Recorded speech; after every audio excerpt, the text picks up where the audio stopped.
कहानी शुरू होती है 29 मार्च 1989 जापान के टोक्यो शहर से, जहां पुलिस एक किडनैपिंग केस के सिलसिले में 4 लड़कों से पूछताछ कर रही थी। ये चारों लड़के बार बार ये कबूल कर रहे थे कि उन्होंने एक लड़की के साथ बहुत गलत किया है, लेकिन जो डिटेल्स वो बता रहे थे और जो जानकारी पुलिस के पास पहले से मौजूद थी वो आपस में बिल्कुल मैच नहीं कर रही थी। पुलिस को लगा यहाँ कुछ गड़बड़ है, इसलिए उन्होंने चारों लड़कों को अलग अलग बैठाकर पूछताछ शुरू की। लेकिन अलग अलग पूछताछ के बावजूद चारों के बयान लगभग एक जैसे थे। मतलब वो झूठ नहीं बोल रहे थे, लेकिन वो जिस केस के बारे में बता रहे थे वो वही केस नहीं था जिसकी पुलिस जांच कर रही थी, बल्कि किसी और ही केस के बारे में था। अब पुलिस का शक और गहरा गया। उन्होंने उन लड़कों से उसी केस के बारे में और डिटेल्स पूछी जिसके बारे में वो लगातार बयान दे रहे थे, और जो सच्चाई सामने आई उसने सबको अंदर तक हिला दिया। लड़कों ने बताया कि उन्होंने एक लड़की की हत्या कर दी और उसकी लाश को छुपाने के लिए उसे 55 गैलन के एक बड़े ड्रम में डाल दिया। फिर उस ड्रम के अंदर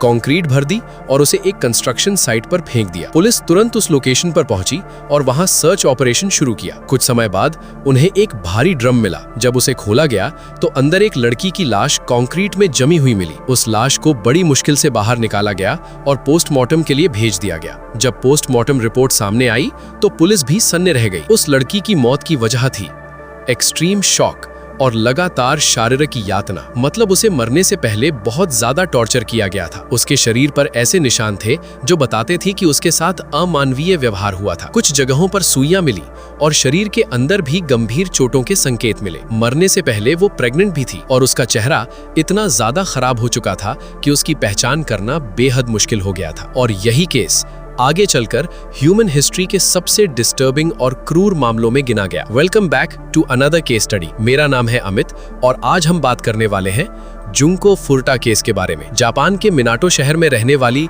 17 साल की जुनको फुरुटा एक साधारण परिवार से थी। वो अपने माता पिता और छोटे भाई के साथ रहती थी। वो स्कूल में पढ़ाई करती थी और साथ ही एक प्लास्टिक फैक्ट्री में पार्ट टाइम काम भी करती थी ताकि अपने ग्रेजुएशन ट्रिप के लिए पैसे जमा कर सके। वो पढ़ाई में अच्छी थी और दिखने में भी आकर्षक थी, जिस वजह से कई लड़के उसे पसंद करते थे। लेकिन उसी इलाके में 4 लड़कों का एक ग्रुप था। हिरोशी मियानो, जो ओगुरा, शिंजी मिनाटो और यासुशी वतानबे। ये चारों लड़के स्कूल छोड़ चुके थे, लेकिन अक्सर स्कूल के आसपास घूमते रहते थे और दूसरे छात्रों को परेशान करते थे। इनका कनेक्शन लोकल गैंग से भी था, जिस वजह से स्टूडेंट्स, टीचर्स और आसपास के लोग सब उनसे डरते थे। हिरोशी मियानो को जुनको पसंद थी। उसने एक दिन उसे प्रपोज किया, लेकिन जुनको ने उसे मना कर दिया और यही बात उसके अंदर गुस्से की वजह बन गई। 25 नवंबर 1988 जुनको अपने काम से घर लौट रही थी, तभी इन लड़कों ने उसे रास्ते में देख लिया। बदला लेने के लिए उन्होंने एक प्लान बनाया। शिंजी ने उसकी साइकिल गिरा दी और उसी समय हिरोशी मदद के बहाने उसके पास गया। जुनको उसे जानती थी,